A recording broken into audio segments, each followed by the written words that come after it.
Nissan pioneered the accessible EV with the launch of the Leaf in 2010.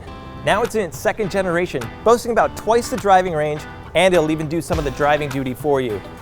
We've come to Japan to test out the new Leaf and to talk to some engineers about the future of electrification and autonomous driving.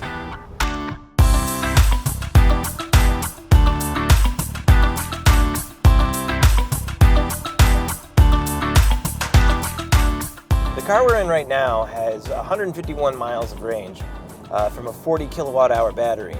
Coming in the future will be the E+ battery. That will offer probably about 225 miles of range. We're not exactly sure on the details yet. The new Nissan Leaf uses the same electric motor as the last generation car, but they managed to get a little more juice out of it through an upgraded inverter.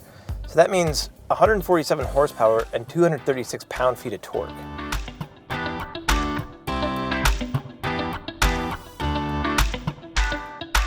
One great thing about the Nissan Leaf is its accessibility. It starts at about $30,000 MSRP, and that's before the federal tax rebate.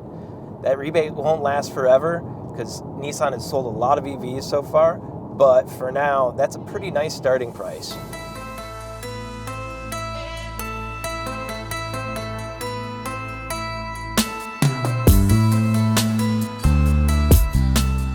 Now, I think this car looks very nice. I can actually call this one the Leaf. The last one looked more like a loaf of bread.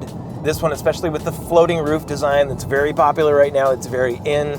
I don't know how long that's gonna seem fresh, but right now it still looks cool. And the car we're in has a two-tone. It's got the yellow body color with black roof, and I think it looks pretty spiffy.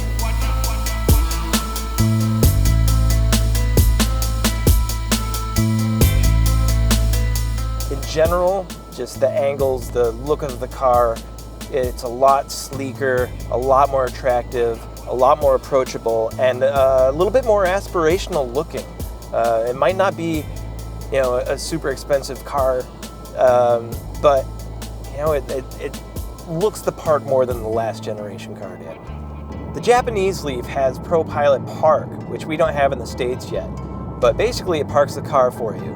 You pull up alongside a spot and it will recognize it, and then you press the button, hold it down, take your foot off the brake, take your hands off the wheel, and just let the car do its thing. It takes a little bit of time and it will do a multiple point turn, but it will get you into the parking spot with plenty of room on either side.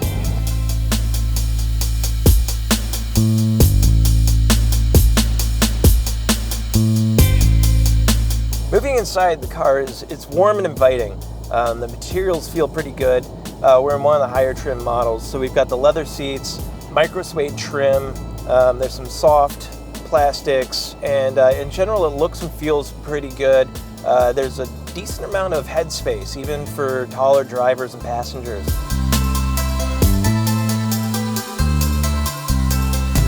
The infotainment system, we don't really have the chance to go through it all because everything's in Japanese, but thankfully we have Apple CarPlay. The new Nissan Leaf has a feature called e-pedal, and you just hit this little switch right here and it turns it from a normal driving feel with coasting and two-pedal driving using the brakes to a higher regen where you don't even have to use the brakes in, say, 90-95% of the driving conditions. As long as you plan far enough ahead, even on a downhill slope, you just let off the gas and the car will slow down and come to a complete stop and hold it there.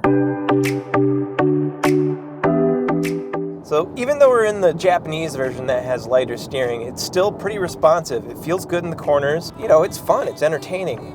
With a combination of instant torque that pulls you right into the back of your seat. And thanks to its low center of gravity from the low battery pack, it really holds a line pretty well in the corners and stays flat.